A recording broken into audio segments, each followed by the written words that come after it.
the Buddha, it is said that from time to time or maybe daily, he spoke to Venerable Rahula. You know who Rahula was? He was his former son. And there is a set of verses,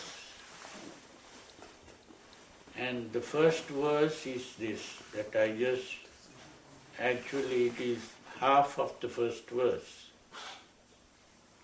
Panchakama gune hitva piyarupe manorame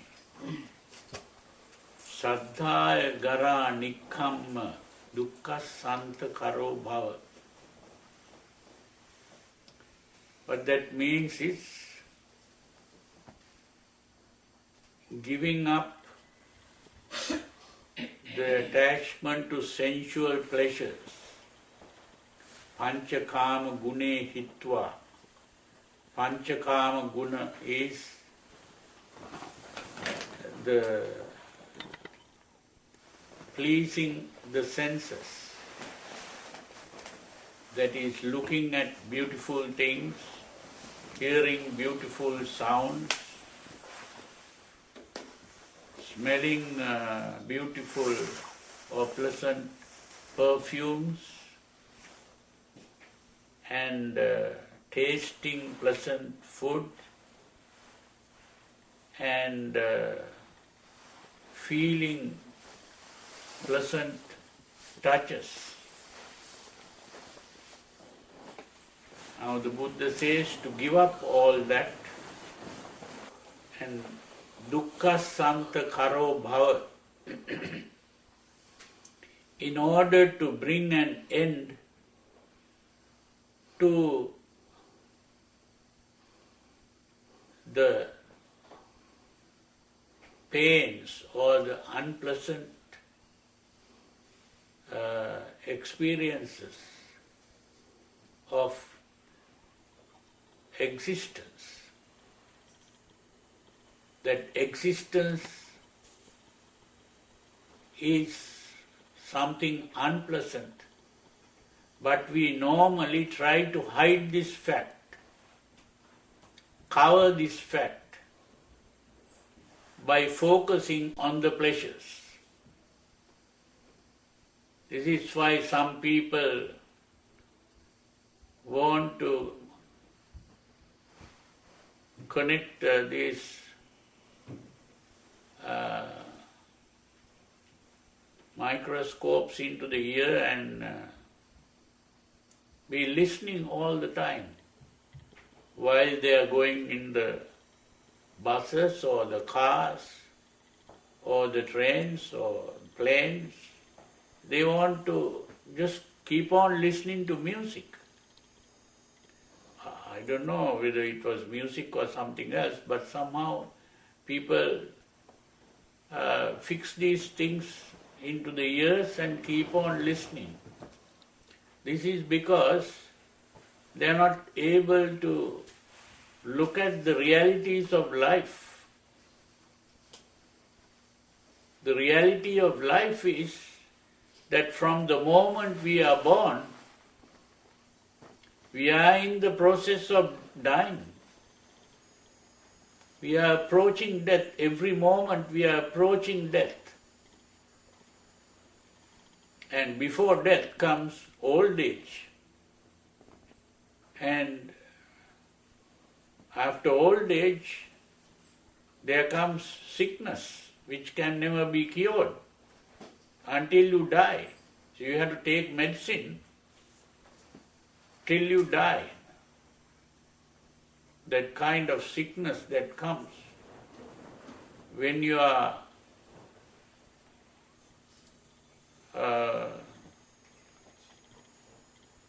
old. So every moment we are really approaching death from the time we are born. Sometimes the babies die. Sometimes death comes when you are grown up, maybe 4 years or 5 years or 10 years or 20 years or 30 years. There is no fixed time to die. Everyone can die at any moment. But we don't want to look at that. We don't want to see that. And we cover this up with enjoyments of sensual pleasures, which are also impermanent. There is no pleasure which is permanent.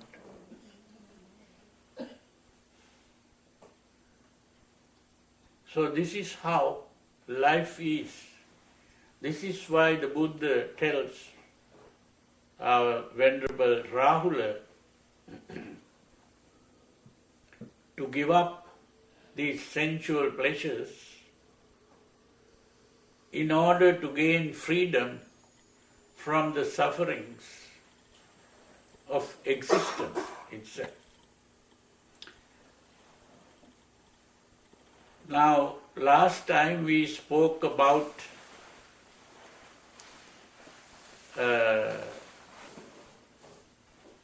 how to attain the jhanas.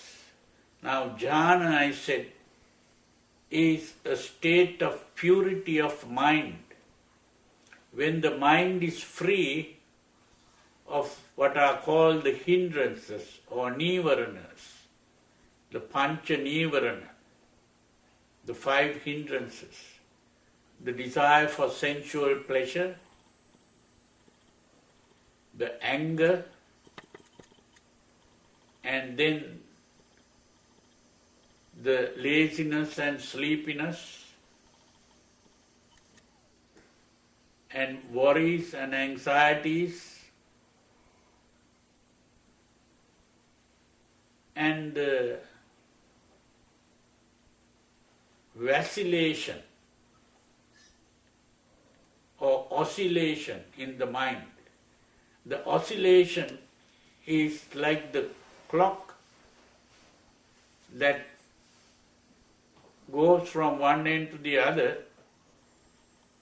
Our mind is also going from one end to the other. Our emotions begin to pull in one direction, and our thinking part begins to pull in another direction.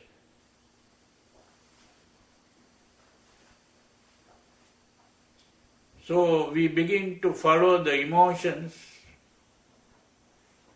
We are carried away by the emotions. And after some time we begin to feel guilty about it. And then we begin to think we are going in the wrong direction. And we think, no, now I must do some meditation. And begin to meditate. Then, after some time, you get bored with meditation. There is no pleasure, we begin to think.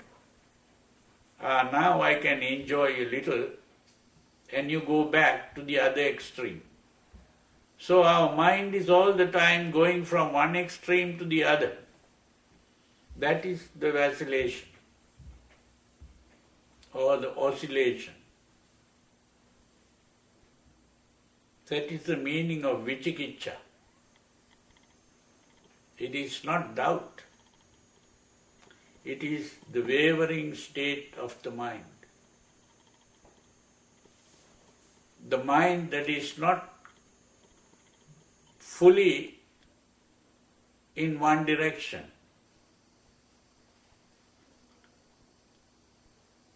The meaning of the word ekaggata is to have the mind in one direction. But the mind is split into two, going in two different directions. That is the opposite of that, vicikiccha. But when the mind is purified and free from these emotions,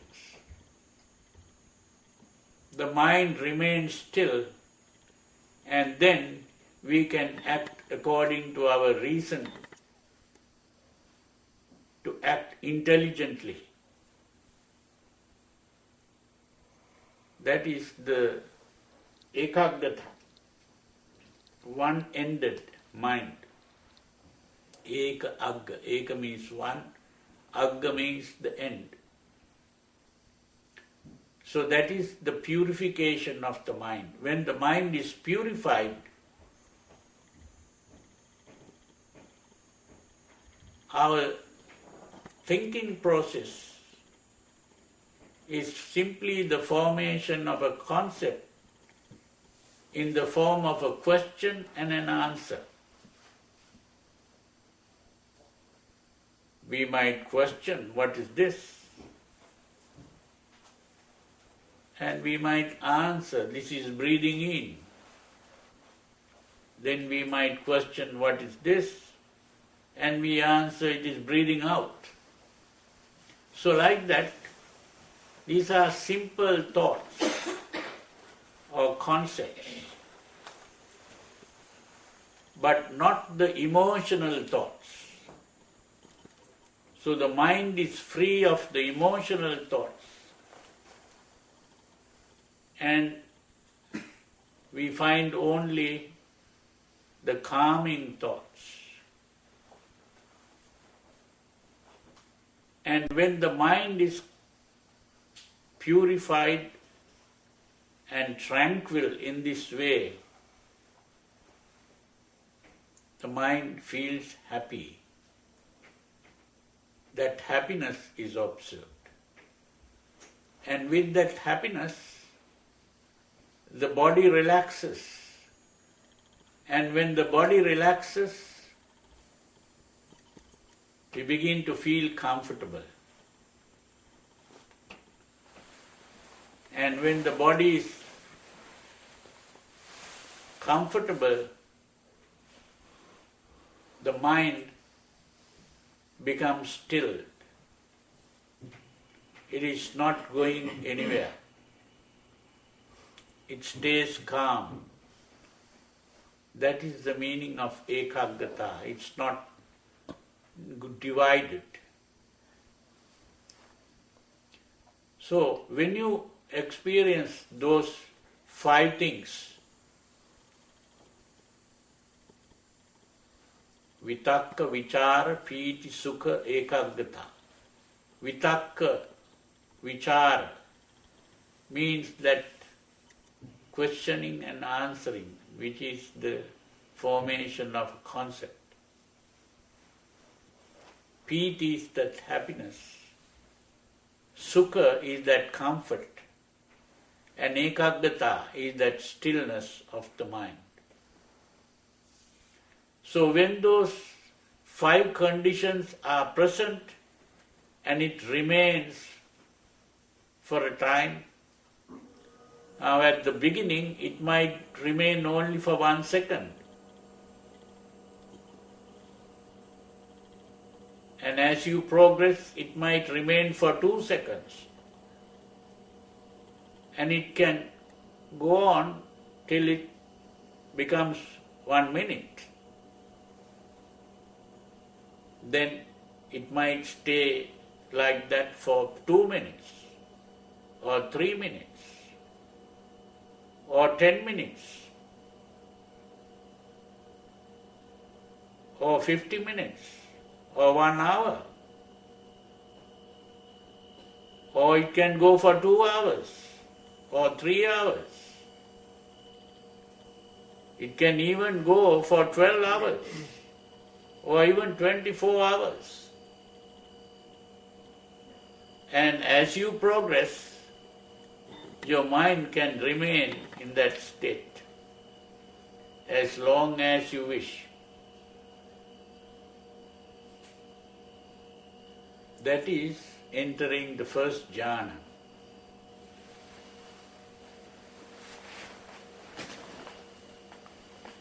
Now you can calm the mind even beyond that. When you calm the mind beyond that, the conceptual thinking stops. The question and answer stops. The thinking stops. But you are aware. You can be aware of things, but you don't think about those things. You might see an object, but you don't even identify the object. And that is the second jhana. There is piti, the happiness is there. There is the comfort, and there is the stillness of the mind in the second jhana.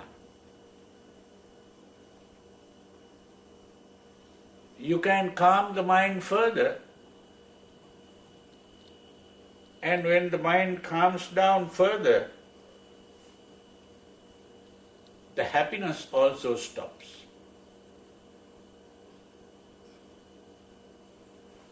You feel comfortable,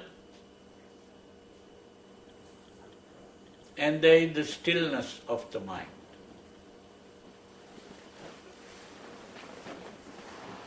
Happiness is seen at that point as a disturbance of the mind.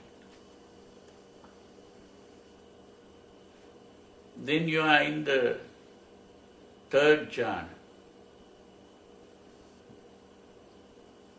Then you can calm down further.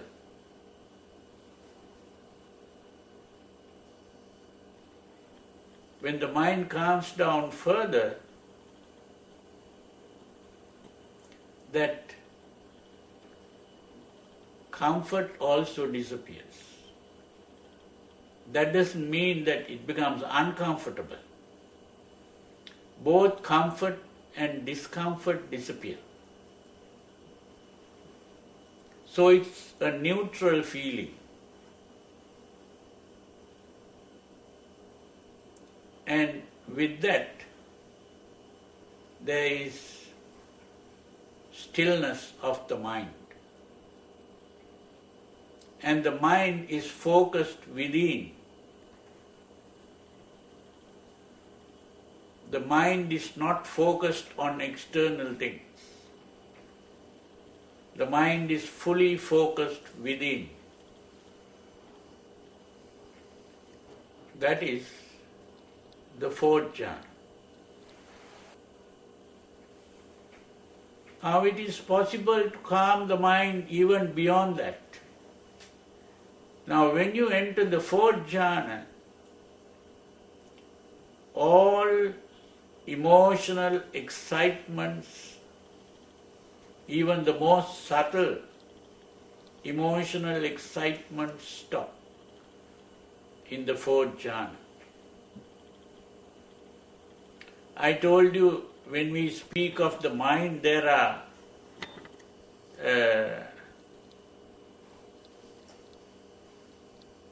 three main things: the chitta, the mano, and the vijnana. The chitta, the mano, and the vijnana. Chitta refers to the emotional part. Mano refers to the thinking part. And the vijnana refers to the perception part. Perception means seeing, hearing, smelling, tasting, touching, thinking. That thinking part is verbal, really. Verbal means we think in words. We are forming concepts. And every concept is a verbal expression in the form of a sentence. That doesn't mean that we are speaking. producing sounds. We are only thinking. So the mano is the thinking process, which is the activity of the brain. Now, when we enter the fourth jhana, that emotional part has stopped. There is no emotions at that point.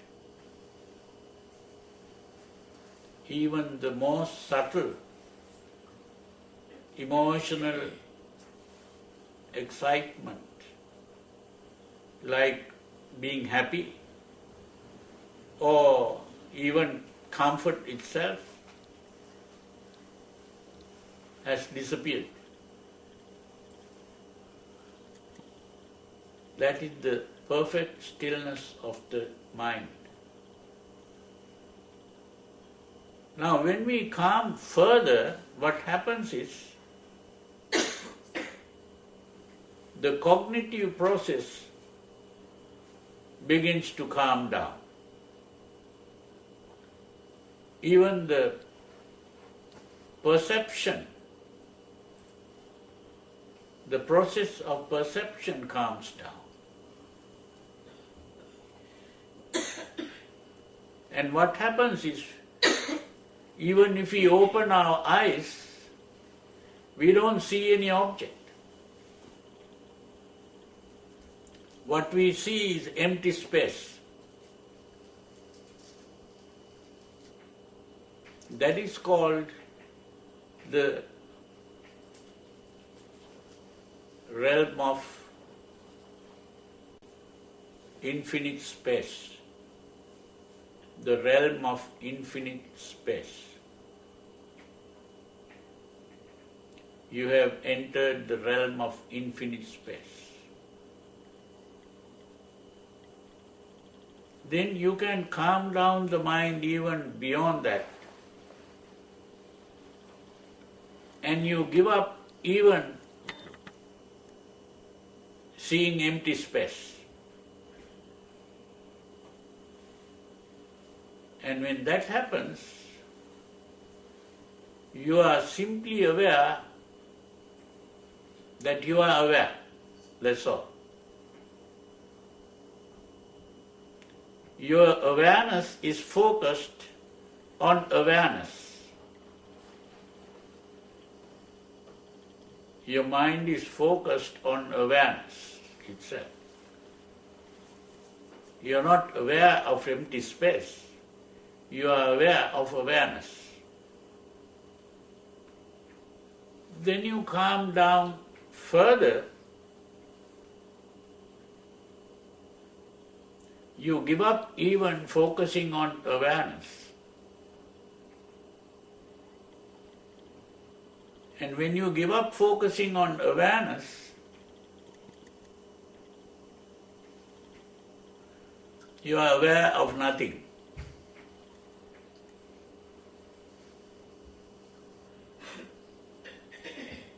You are aware of nothing. During the time of the Buddha, when he gave up his princely life and went into the forest, became a hermit,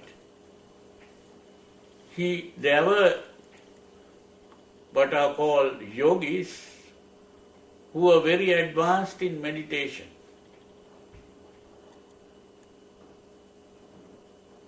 And he went to learn from one of the yogis.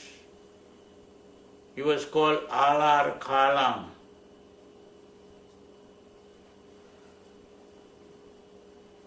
He had reached that state.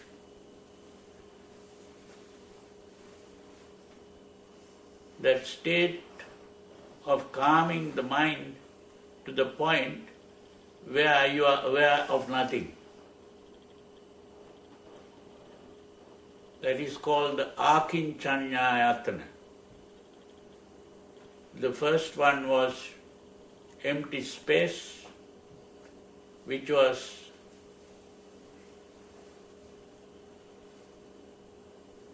Akasananchayatana.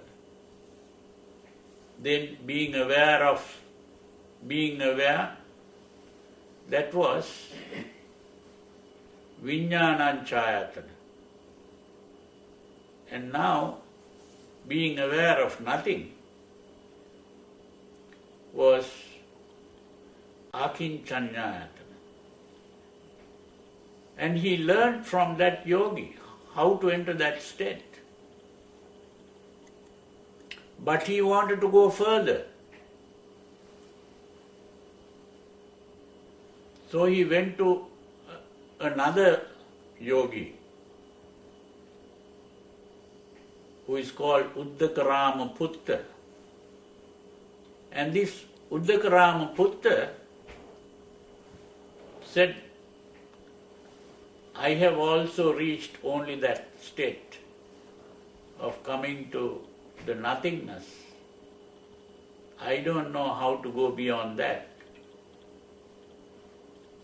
But my teacher, who was Uddakarama, this Uddakarama Putta was really the disciple of Uddakarama. But he said his teacher had reached a higher level, but he has not reached that level. So he said, I can tell you what my teacher told me about that. And if you like, you can try that. So he said, okay, and he learned that. And ultimately he entered the other state, which is a state of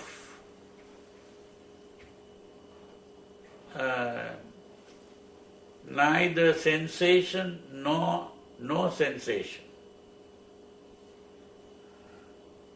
Came to a point where you don't feel, you can't say you are feeling sensations, you can't say you are not feeling any sensations. That is what is called the threshold of consciousness. Threshold, is, now if you go into a room through a door, just at the door is the threshold. You are not in this room or in the other room.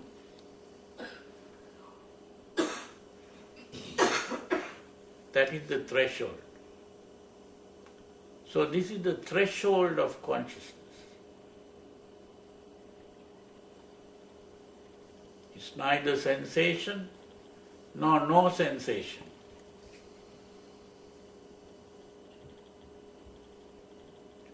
The threshold of awareness.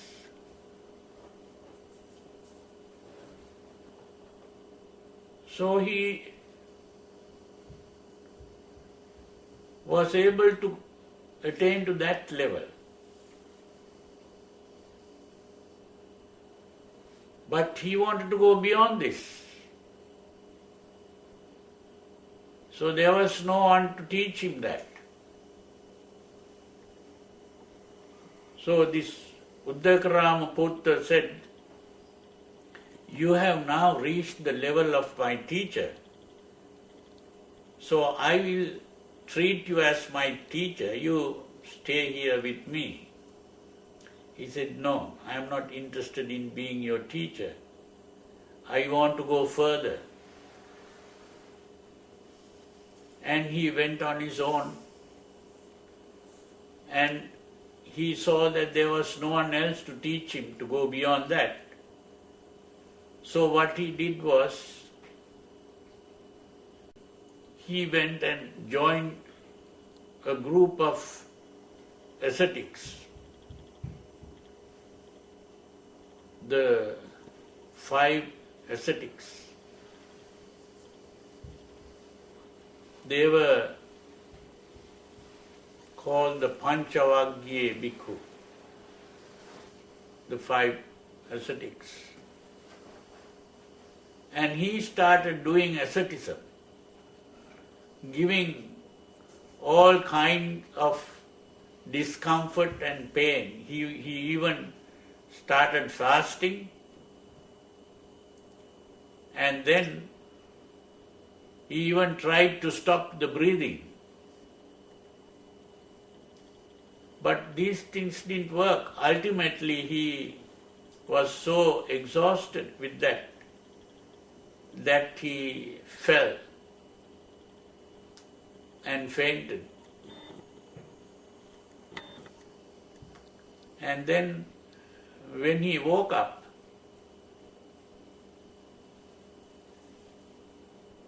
he thought, this is not the way, and I will start eating. And then he went out to find food, and he was sitting under a tree, and then a certain lady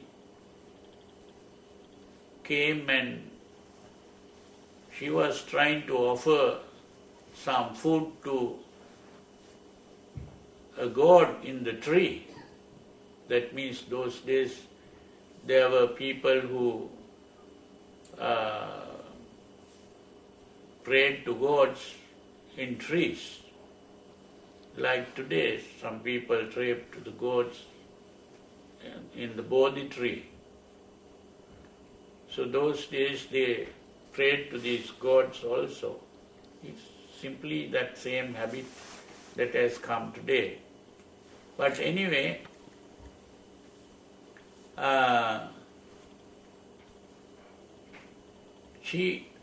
when she brought the food to make the offering, he saw the Buddha sitting.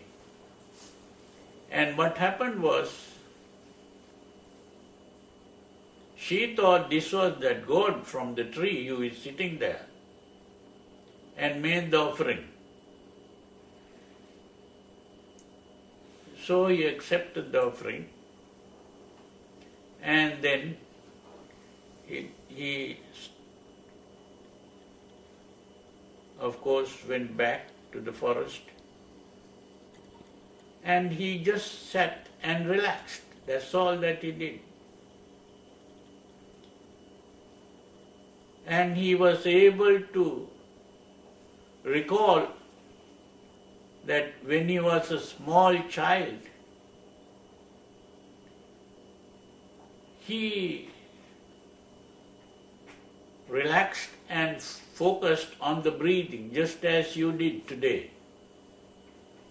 Just focused on the breathing. And as he focused on the breathing, the mind calmed down, the body relaxed, and he entered the first jhana. Then from the first jhana he went to the second, from the second he went to the third, from the third he went to the fourth, from the fourth he went to the sphere of the realm of infinite space, then to the realm of infinite awareness, then to the realm of nothingness, and then to that realm of neither sensation nor no sensation. And then he went automatically further into that state called the cessation of sensations and feelings. That was the end of his journey. He couldn't go beyond that because the mind had stopped completely. And he was not aware of anything. That is the stopping of the mind. When a person enters that state, the person is like a dead body. The only difference between the dead body and this person is, in the dead body, there there is a temperature. I mean, in the dead body there is no temperature. It's cold. And also the fundamental, what is called the metabolic activity goes on. The what is called Ayu-Sankar. That is called Ayu-Sankar. The heat in the body is called Ushna. The Ushna and the Ayu-Sankar is absent in the dead body, whereas in his body at that moment, those two things were present. The physical activity in the body was there, which keeps the life going. And the temperature was there. But the mental activity was absent. Then, of course, he came back again, because this is not a permanent state. You come back from it automatically. And then, as he woke up from that state, he came back again like climbing down a ladder. He came to that neither sensation nor no sensation, then to the nothingness, the realm of nothingness, then the realm of awareness, and the realm of infinite space, then the fourth jhana, then the third jhana, then the second jhana, and then the first jhana. Came back. And as he came back, he saw how the mind is working. Because really he stopped the mind and started the mind. And he saw that it is this mental process that creates the whole world. The whole world that we perceive is created by the mental process. And not only that with the coming of the cognitive process, that is the awareness of the world and things like that, that was the cognitive process. And then starts the emotional part. And with the emotional part comes what is called personalizing. Personalizing means you begin to think of ownership, saying, this is mine. Just as a small child, when the child sees a doll or maybe a flower or a ball or whatever, the child begins to think, this is mine,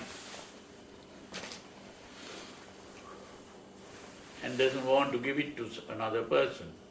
Now that is personalizing.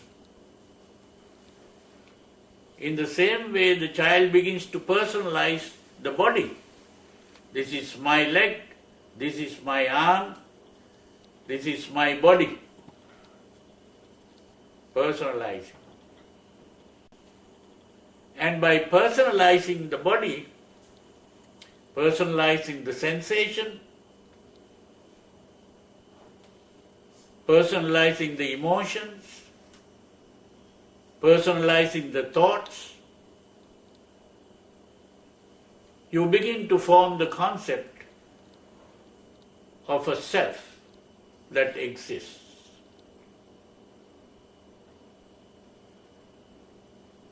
So it is the personalizing that leads to the concept of self. And once we have personalized the body,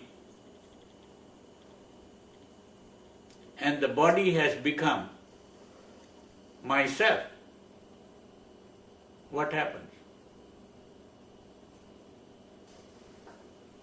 We think in terms of the past, the present, and the future.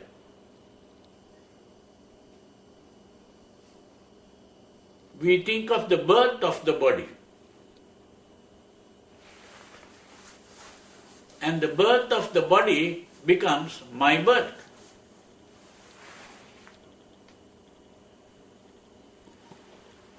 Because the body has become the self. And if the body is the self, then the birth of the body becomes my birth. When the body grows old, you think, I am growing old. When the body falls sick, you think, I am falling sick.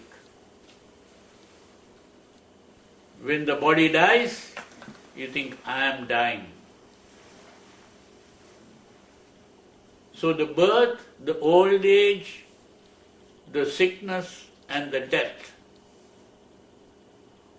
is the result of the thought, I am.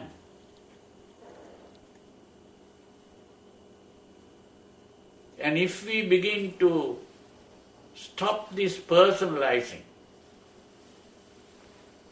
if we are not carried away by the emotions, if we stop the personalizing, what happens? The body is not mine. If the body is not mine, the birth of the body is not my birth. The aging of the body is not my aging. The sickness of the body is not my sickness.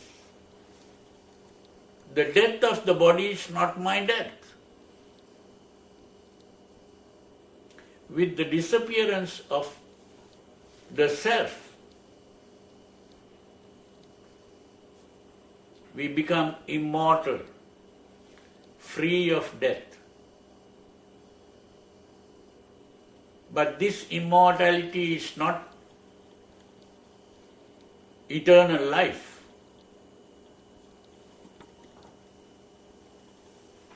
It is the freedom from the delusion of existence.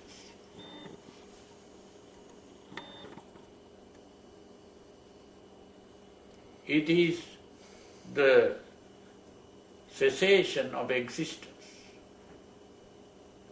That existence is called bhava. The word bhava means existence. And this cessation of existence is called bhava nirodha. And that bhava nirodha is what is called nirvana. Now I put this in simple terms so that you could understand it. This is the awakening of the Buddha. He awakened from the dream of existence. Existence is a dream. We are just dreaming that we are existing. We are not fully awake. So he awoke from this dream of existence.